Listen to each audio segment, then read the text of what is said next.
Curls involve the flexion of the humeral-ulnar joint, a hinge joint, using the biceps brachii as the prime mover. Biceps brachii originate on the scapula and insert onto the radius to cause flexion of the forearm. Jumping jacks involve the abduction of the arms by using the glenohumeral joint, a ball and socket, with the deltoid as the prime mover. Its origin is on the coronoid process and inserts on the humerus to cause abduction, flexion, and extension. Calf raises cause the plantar flexion of the talcrural joint, a hinge joint, using the gastrocnemius as the prime mover. The gastrocnemius originates on the fibula and inserts into the calcaneus to flex the foot. Shoulder stretch causes circumduction of the glenohumeral joint, using the deltoid as the prime muscle. The deltoid origin is on the coronoid process and inserts on the humerus to cause abduction, flexion, and extension. Leg and head turning causes medial and lateral rotation of the sternocleidomastoid and lateral rotator group. The origin of the sternocleidomastoid is the sternum and clavicle. The insertion is the mastoid process. The lateral rotator group origin is the pelvis. The insertion is the femur. Bag extension causes the hyperextension of the spinous processes of the spine by using the erector spinae muscles as the prime movers. The erector spinae muscles originate from the spinous process of T9 to T12, and insertions being the spinous process of T1 to T2. Thumb stretch causes opposition on the carpometacarpal joint, a saddle joint. The flexor pollicis longus is the prime mover.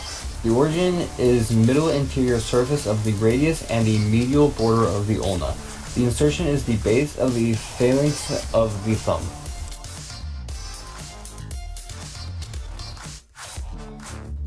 The turtleneck stretch uses retraction and protraction of the intervertebral joints. The sternocleidomastoid is the prime moving muscle. The origin is the superior and anterior manubrium.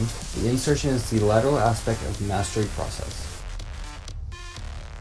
Hand rotation involves pronation and supination, which uses the biceps and triceps brachii.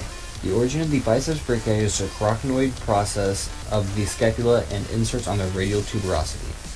Triceps brachii origin is infraglenoid tubercle of the scapula and inserts on the ulna.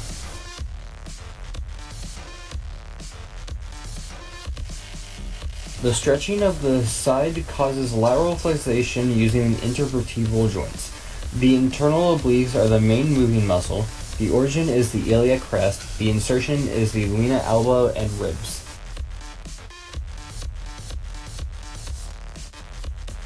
Leg raises cause the abduction of the leg through the acetabulo-femoral joint using the iliopsoas as the prime mover. The iliopsoas originates on the iliac fossa, inserts on the femur, and causes flexation on the hip.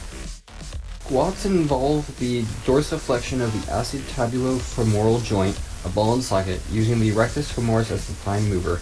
The rectus femoris originates on the iliac spine and inserts on the patellar ligament to extend the leg.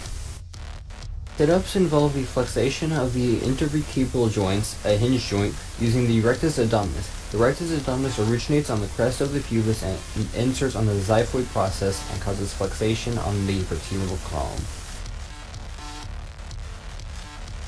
Shrugs cause the elevation and depression of the shoulder girdle by using the sternoclavicle joint with the trapezius as the prime mover. The trapezius originates on the vertebral column and inserts on the scapula, causing the elevation of the shoulder girdle. Leg curls cause the flexion of the patellofemoral joint, a pivot joint, using the biceps femoris as the prime mover. The biceps femoris originates on the ischial tuberosity and inserts on the fibula to flex the leg. Pull-ups cause the abduction of the arms using the glenohumeral joint with the lexicima dorsi as the prime mover. Its origin is on the ribs and inserts on the humerus to adduct the arm. Bench rest causes the extension and flexion of the glenohumeral joint, utilizing the pectoralis major as its prime mover. Pectoralis major originates on the sternum and inserts on the humerus to cause flexion in the arm. Angle strengthening uses eversion and inversion of the subtabular joint, a gliding joint with the tibialis anterior and peroneus longus. The origin of the tibialis anterior is the tibial shaft, of the insertion is the first cuneiform. The origin of the peroneus longus is the lateral shaft and the head of the fibula. The insertion is the first metatarsal.